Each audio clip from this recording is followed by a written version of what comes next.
ಆತ್ಮೀಯ H16 news ಅರ್ಥಾತ್ ಹೇ ಸೀತಾರಾಮಗೆ ಸ್ವಾಗತ. ನಾನು ನಿಮ್ಮವ MI ಅಥವಾ ಮಲ್ಲಪ್ಪ ಜೋತಾವರ್. ಆದ್ಮೇಲೆ ಈಗ ತಾವು ದಿನ ಸುದ್ದಿಗಳನ್ನ ಅದರ ಜೊತೆಗೆ ವಿಶೇಷತೆಗಳನ್ನ ನೋಡ್ತಾ ಹೋಗಿ ವಿಶೇಷ ಈ ಮೊದಲನೇ ಸುದ್ದಿಯನ್ನು ನೋಡಿ. ನಮ್ಮ ನೆಚ್ಚಿನ ನಾಯಕರಾದಂತಹ ಜಮೀರ್ ಅಹಮದ್ ಖಾನ್ ಇದು ಕೇವಲ ಮುಸಲ್ಮಾನರಿಗೆಲ್ಲ ಎಲ್ಲ ಜಾತಿ ಜನಾಂಗದವರಿಗೆ ನಾಯಕರಾಗಿದ್ದಾರೆ. ಇದು ನಮ್ಮ ಕರ್ನಾಟಕ ಅಷ್ಟೇ ಅಲ್ಲದೆ ಇಡೀ ರಾಷ್ಟ್ರದಲ್ಲಿ ಅವರು ಒಂದು ವರ್ಚಸ್ಸಿರುವಂತಹ ನಾಯಕರು. ಈ ಎಲ್ಲ ಬೆಳವಣಿಗೆ ಆಗ್ತಾ ಇರೋದು ಈ ದಾವಣಗೆರೆ ದಕ್ಷಿಣ ವಿಧಾನಸಭಾ ಚುನಾವಣೆ ಏನು ನಡೀತಿತ್ತು ಅದರಲ್ಲಿ ಮುಖ್ಯವಾಗಿ ಅವರು ಒಬ್ಬ ಮುಸ್ಲಿಂ ಕ್ಯಾಂಡಿಡೇಟ್ಗೆ ಯಾಕಂದ್ರೆ 85,000 ಇಲ್ಲಿ ವೋಟರ್ಸ್ ಇದ್ದಾರೆ, ಅವರಿಗೆ ಈ ಬಾರಿ ಟಿಕೆಟ್ ಕೊಡಬೇಕಂತ ಏನು ಕೂಗು ಕೇಳಿದ್ರು ಅದಕ್ಕೆ ಈ ಅವರಿಗೆ ಉತ್ತರ ಕೊಡ್ತಾ ಇರೋದು. ಯಾಕಂತ ಹೇಳಿದ್ರೆ ಈಗ ಮುಂದೆ ಬರುವ 28 ಚುನಾವಣೆಯಲ್ಲೂ ಕೂಡ ಎಲ್ಲಿ ಮುಸ್ಲಿಂ ಕ್ಯಾಂಡಿಡೇಟ್ ಮತ್ತವರು ಕೇಳಿ ಈ ಬಾರಿ ಮತ್ತೆ ಮುಸ್ಲಿಂ ಸಮುದಾಯದವರು ಇಲ್ಲಿಗೆ ಬರ್ತಾರಂತ ಹೇಳಿ ಅವರಿಗೆ ಅಲ್ಲದೆ ನಮ್ಮ ಜಬ್ಬರ್ ಸಾಹೇಬರು ಅವರು ಕೂಡ ಟಿಕೆಟ್ ಆಕಾಂಕ್ಷಿಯನ್ನು ಅವ್ರಿಗೂ ಉಚ್ಚಾಟನೆ ಮಾಡಿದ್ದಾರೆ. ಈಗ ನಾವು ಕೂಡ ಕಾಂಗ್ರೆಸ್ ಪಕ್ಷದಲ್ಲಿದ್ದು ಒಂದು ಸಮಾಜಕ್ಕೆ ಟಿಕೆಟ್ ಕೇಳೋದಲ್ಲಿದ್ದು ಕೂಡ ನಮಗೂ ಕೂಡ ಉಚ್ಚಾಟನೆ ಮಾಡಿದ್ದಾರೆ. ಯಾಕೆ ಸ್ವಾಮಿ ಟಿಕೆಟ್ ಕೇಳುತ್ತಪ್ಪ ನಾವು ನಮ್ಮ ಸಂವಿಧಾನದಲ್ಲಿದೆ, ಯಾರು ಬೇಕಾದ್ರೂ ಅಭ್ಯರ್ಥಿ ಆಗ್ಬಹುದು, ಯಾರು ಬೇಕಾದ್ರೂ ಗೆಲ್ಬಹುದು ಅಂತ.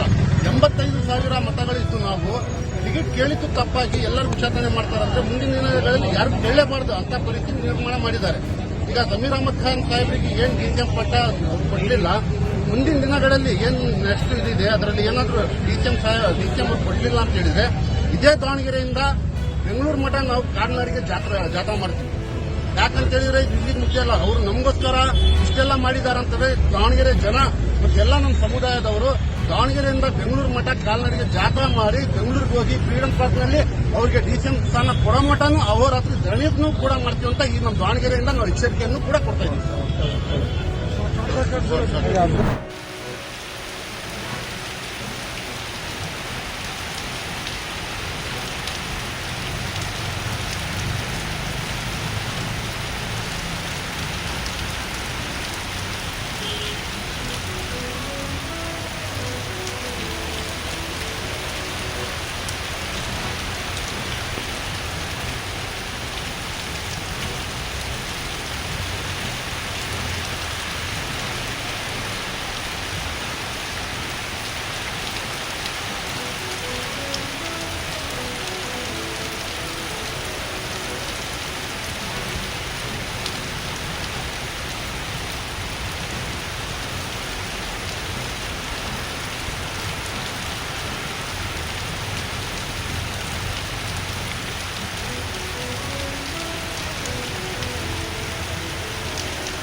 ಕಡಿಮೆ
ತಾವೆಲ್ಲ ಇಲ್ಲಿವರೆಗೆ ಸುದ್ದಿಗಳನ್ನು ನೋಡಿದಿರಿ, ಜೊತೆಗೆ ವಿಶೇಷ ಘಟನೆಗಳನ್ನು ಸಹ ನೋಡಿದಿರಿ.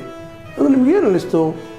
ನಿಮಗೆ ಲೈಕ್ ಮಾಡಿರಿ, ಶೇರ್ ಮಾಡಿರಿ, ಕಾಮೆಂಟ್ ಮಾಡಿರಿ, ಜೊತೆಗೆ ಸಬ್ಸ್ಕ್ರೈಬ್ ನಿಲ್ಲಿಸ್ಬೇಡ್ರಿ. H16 ನ್ಯೂಸ್ ಅರ್ಥಾತ್ ಸೀತಾರಾಮ್ ಸತ್ಯದ ಕೈಗನ್ನಡಿ ವಂದನೆಗಳು.